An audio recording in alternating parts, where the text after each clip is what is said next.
મારું નામ નિલેશ રામભાઈ હેરભા છે, વોર્ડ નંબર 15।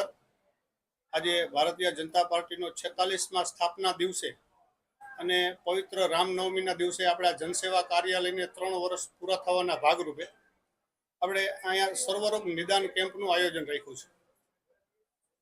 આ કેમ્પમાં કયા કયા દર્દીઓને લાભ મળશે?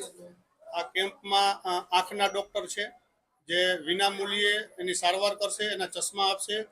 હાડકાના ડૉક્ટર છે, ઓર્થોપેડિકના એમડી ડૉક્ટર છે, તપાસ મફત કરી આપશે અને દવા પણ મફત આપશે। જનસેવા કાર્યાલયથી કયા કયા કાર્યક્રમો કરવામાં આવે છે?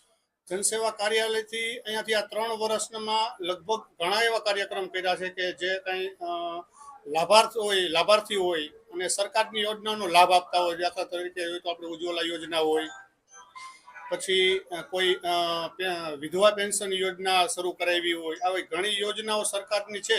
એ સરકારના યોજનાનો લાભ આપી ત્યારે અમે કેમ્પ કરતા હોઈએ। આયુષ્યમાન કાર્ડ કઢાવવાના હોય, આવા બધા કાર્યમાં અમે અહીંયા કણે કેમ્પ કરતા હોઈએ છીએ। લોકોને શું અપીલ કરશો વોર્ડ નંબર 15? વોર્ડ નંબર 15ના લોકોને એક જ અપીલ છે કે આ સેવાના માધ્યમથી ખોડિયારનગર યુવા યુનિટી સંચાલિત જે જનસેવા કાર્યાલય છે, આ જનસેવા કાર્યાલય વોર્ડ નંબર 15ના જે કાંઈ લાભાર્થીઓ છે કે જે કાંઈ લોકો છે એ આ જનસેવા કાર્યાલયનો વધુમાં વધુ લાભ લે એવી મારી લોકોને વિનંતી છે। જ્યારે દેશના યશસ્વી પ્રધાનમંત્રી નરેન્દ્રભાઈ મોદી સાહેબના નેતૃત્વમાં જ્યારે ભારતીય જનતા પાર્ટીની સરકાર કામ કરી રહી હોય અને વિશ્વમાં એક ભારતનું નામ એક આગવું નામ હોય, ત્યારે આજે સ્થાપના દિવસ છે। દરેક કાર્યકર્તા માટે આજ ગૌરવનો દિવસ છે। આજે વિધાનસભા 59ના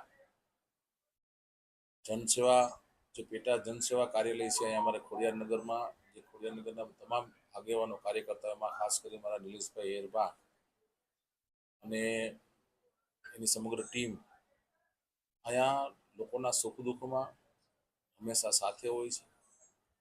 સેવા કાર્યો થકી લોકોની સેવા કરવી એ દરેક કાર્યકર્તાનું કર્તવ્ય હોય છે।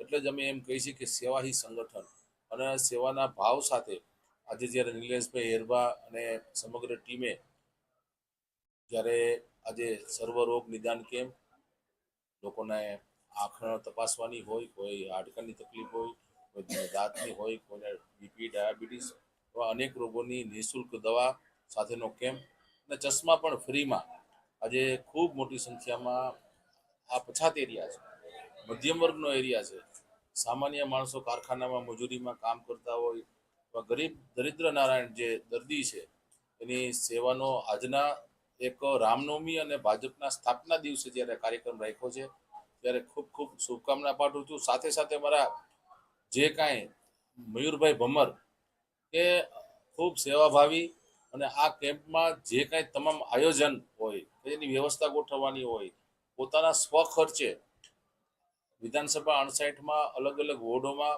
વાર તહેવારે જ્યારે જરૂર પડે ત્યારે મયુરભાઈ એકદમ મૂક સેવક કહી કોઈ પણ પ્રકારની પ્રચાર પ્રસિદ્ધિ વગર લોકોની ખૂબ સેવા કરે છે। એને પણ ખૂબ ખૂબ શુભકામના પાઠવું છું અને સૌને આજે મારા જય શ્રી રામ।